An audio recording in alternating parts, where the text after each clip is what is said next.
একজন খেলতে নেমেছিলেন জাতীয় দলে জায়গা ধরে রাখার খুশিতে এবং আর একজন খেলতে নেমেছিলেন জাতীয় দল থেকে বাদ পড়ার দুঃখ কষ্ট মনোবেদনা নিয়ে।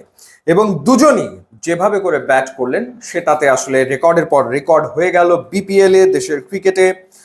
৪৪ বলে সেঞ্চুরি করলেন লিটন কুমার দাস। এর ভেতরে তিনি 50 করেছিলেন ২৪ বলে এবং পরের 50 করতে তিনি বল খরচ করেছিলেন মাত্র ২০টা।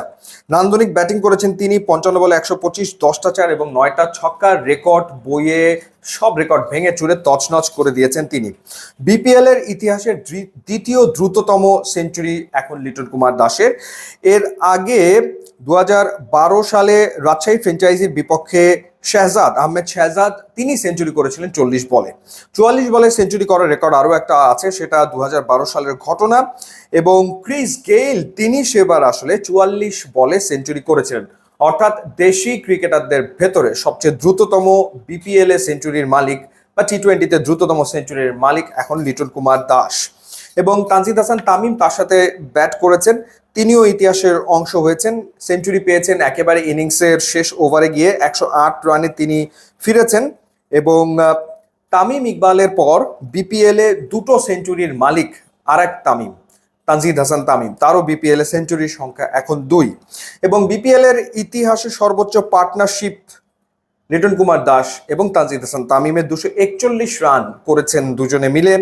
২০১৭ আসরের যে ফাইনাল, সেই ফাইনালে ২০১ রানের জুটি করেছিলেন ক্রিস গেইল এবং ব্র্যান্ডন ম্যাককালাম।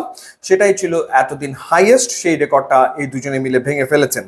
এবং ঢাকা ক্যাপিটালস তারা আসলে এক উইকেটে ২৫৪ রান করেছে, এটা বিপিএল এর ইতিহাসে সর্বোচ্চ রান। এর আগে ২০১৯ সালে চট্টগ্রামের বিপক্ষে রংপুর রাইডার্স করেছিল ২৩৯ রান, সেই রেকর্ডটাও আসলে ভেঙে গেছে। এবং আরেকটা সিগনিফিকেন্ট রেকর্ড আসলে হয়েছে, সবচেয়ে সিগনিফিকেন্ট রেকর্ড সেটা হচ্ছে যে প্রথম উইকেটে অর্থাৎ ওপেনিং পেয়ারে ফ্র্যাঞ্চাইজি ক্রিকেটের ইতিহাসের সর্বোচ্চ পার্টনারশিপ করেছেন লিটন কুমার দাস এবং তানজিদ হাসান তামিম। যে কোনো ফ্র্যাঞ্চাইজি লিগকে যদি বিবেচনায় নেওয়া হয়, সেটা বিগ ব্যাশ হতে পারে, পাকিস্তান সুপার লিগ হতে পারে, এমনকি আইপিএল হতে পারে, এটি আসলে রেকর্ড। এর আগে যে রেকর্ডটা ছিল সেটা বিরাট কোহলি এবং এবি ডিভিলিয়ার্সের, তারা প্রথম উইকেটে তুলেছিল ২২৯ রান। তো সেই রেকর্ডটা আসলে তানজিদ হাসান তামিম এবং লিটন কুমার দাস দুজনই আসলে ভেঙেছেন। এবং তানজিদ হাসান তামিম ৬৪ বলে ১০৮ করেছেন, ৬-৪, ৮-৬, ১৬৮.৭৫ স্ট্রাইক রেটে। লিটন কুমার দাস ব্যাট করেছেন ২২৭.২৭ স্ট্রাইক রেটে।